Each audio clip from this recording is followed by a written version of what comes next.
I was in London last summer, standing in front of the Tower of London, when an American guy loudly announced to his friends that the Beefeaters must be security guards hired by the US government. I blinked. He continued, very confidently, saying, "Look, the uniforms, the hats, they're clearly modeled after Air Force ceremonial outfits."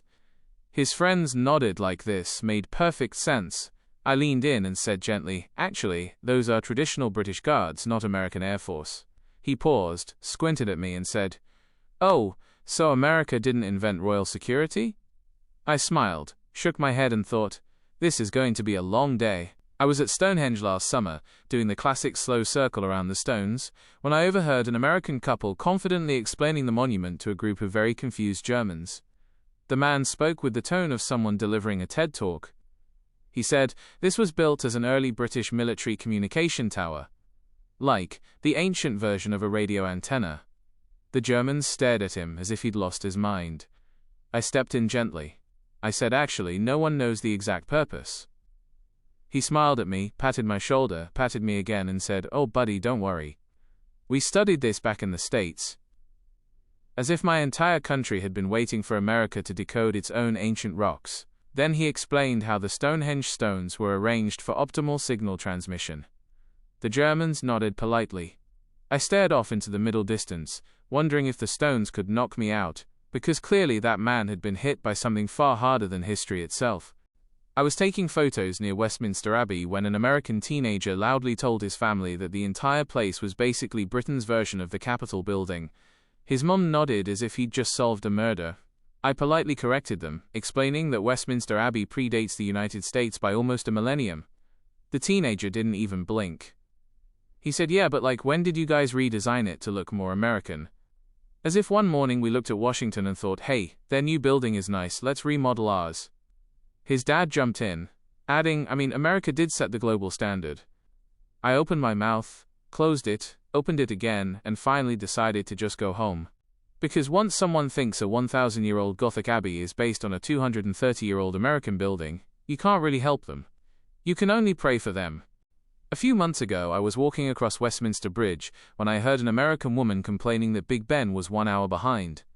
I assumed she meant her phone. Nope. She meant the clock tower itself. She marched up to a security guard and said, "Your clock is wrong. It should match East Coast time." The guard stared at her like she had just announced the moon was a lamp. I stepped in gently. I explained that Big Ben follows UK time. She shook her head. "No, honey. Time zones are a social construct. You should update it for tourists." Update. Big Ben. A historical landmark. For tourists. At that point I truly understood why medieval monks invented alcohol. Here's the psychological pattern. When a country is young, its citizens often assume history is young too. America's entire timeline fits neatly inside Britain's medieval leftovers. So when Americans see something older than the US, their brain panics, reinterpreting it as inspired by America. It's not arrogance. It's coping. Their historical frame of reference is short, so they retrofit global history into an American template. It's cute. And horrifying.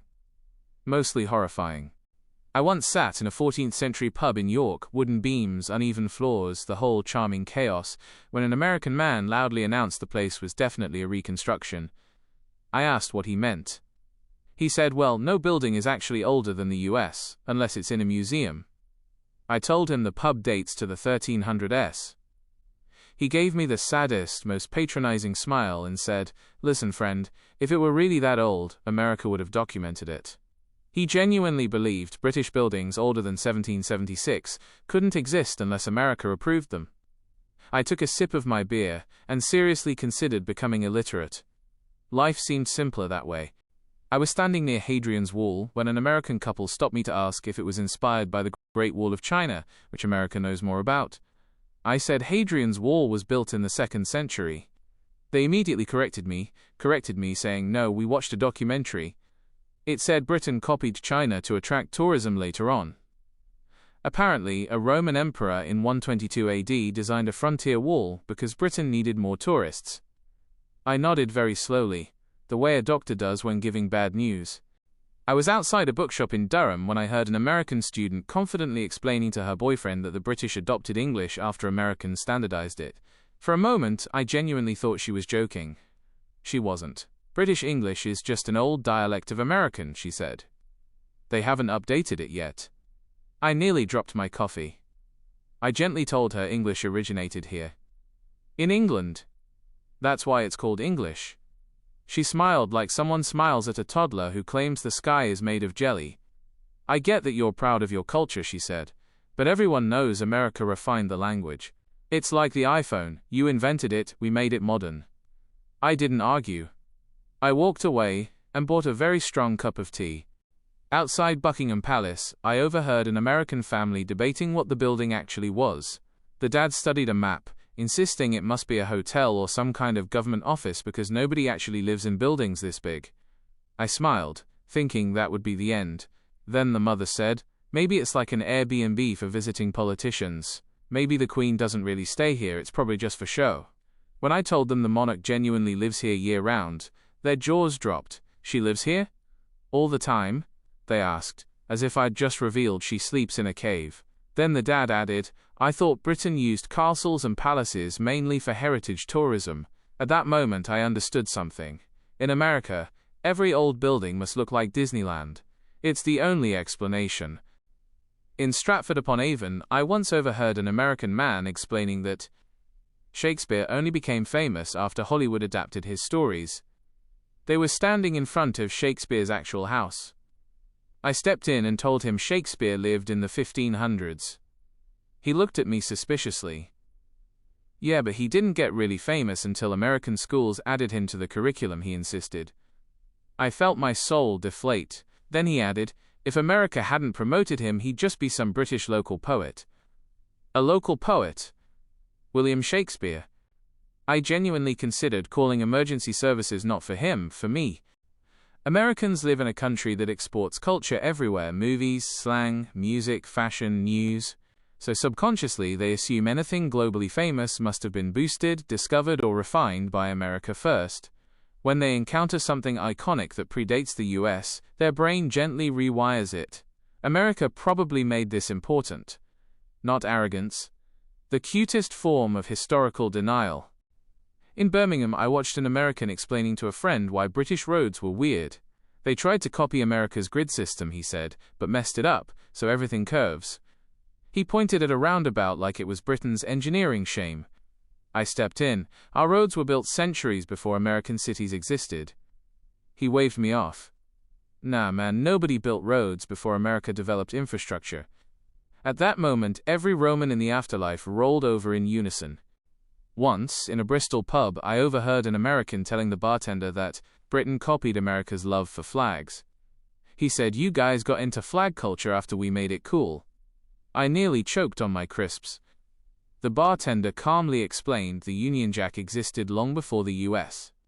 The tourist paused, processing slowly, then said, well, not the modern one. Yes, my friend. Our flag is old. Not a prototype for yours. I was in Wales touring Carnarvon Castle when an American couple asked the guide, did Britain build these after seeing American forts? The guide blinked 3 times. The woman continued, ours are smaller, maybe you went bigger for drama. Meanwhile, she stood inside a fortress built in the 1200 centuries before America existed. At Heathrow, I watched an American argue with a cashier because the exchange rate didn't make sense. Pounds should be cheaper, he said. Britain is smaller than America. When the cashier explained exchange rates, he doubled down. The US is the main country, so our money should be strongest. Then came the masterpiece. Britain should adopt the US dollar. For tourists, obviously. The cashier and I exchanged a look. Dear God, not today. I walked away before he suggested drive-through ATMs at Buckingham Palace. While hiking the Lake District, I passed Americans staring at the scenery like it offended them. One said, these hills look like Scotland tried to copy Colorado but didn't commit. Another said, yeah, Britain should upgrade their mountains. A British hiker whispered, they do realize our mountains are older than their country, right? I shrugged. They weren't observing nature. They were reviewing it, like a theme park ride needing 5 stars on TripAdvisor. In a museum in York, I overheard an American dad reading Viking exhibit signs. Wait, Vikings were here? Only in America, like Minnesota. His wife added, maybe Britain copied the Viking aesthetic for tourism. A guide explained Vikings settled in England long before America existed. Dad nodded. Well, America definitely made them famous. I looked at a centuries-old sword and whispered, I'm so sorry you had to hear that. The pattern is clear. Many Americans grow up being told their country is the world's default. Everything else is optional or decorative. When they travel, they interpret other countries as alternate versions of America, not independent civilizations. Britain becomes America, but older. History is an accessory. Geography, a remix. Ancient traditions? Probably came from the US first. On Brighton Beach, I heard an American complain that Victorian hotels looked inconsistent. In the US, we'd never allow that. Britain built over centuries. Some buildings from the 1800s. She blinked. Didn't remodel to American standards? A seagull screamed overhead. Inside the British Museum, an American teen stared at an Egyptian sarcophagus. It's wild how much American museums influence the world. Even Britain uses our style. The British Museum opened in 1759. Before America existed. Did Britain copy an early American prototype? Denial isn't just a river in Egypt, it's a tourist in London. On the Central Line, an American insisted the tube rename stations to be more intuitive. Why is Oxford Circus called Oxford Square? Piccadilly Circus isn't a circus. Names are centuries old. He shook his head. Then modernize it. America rebrands cities all the time. Sure, mate. Let me tell 9 million Londoners to rename half the city. I wished the train went straight to a parallel universe. At Windsor, an American asked if the king needs a passport to move between castles. Staff stared. In America, governors sign off. Isn't it the same? Castles aren't political jurisdictions. Just buildings. She frowned. So no castle borders? I walked away, migraine forming. Many Americans grow up with the US at the center of the map, conceptually. Every other country becomes a satellite with expected similarities. Britain operates on its own logic, centuries older, creating cognitive whiplash. The brain improvises badly. In Canterbury Cathedral, an American said weathered stone carvings were damaged during early American colonization.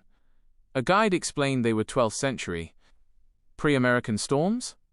Pre-American storms. I left before my brain liquefied. By the Thames, an American said the London Eye was inspired by US Ferris wheels. I explained giant observation wheels existed earlier. She shrugged. Still, America made the blueprint. I took a photo and minded my business. American confidence is uniquely powerful and chaotic. Missing knowledge? Invent an explanation. Facts optional. It drives Brits insane but produces hilarious cultural moments. Questioning timelines, logic, geography, physics, and your will to live all at once.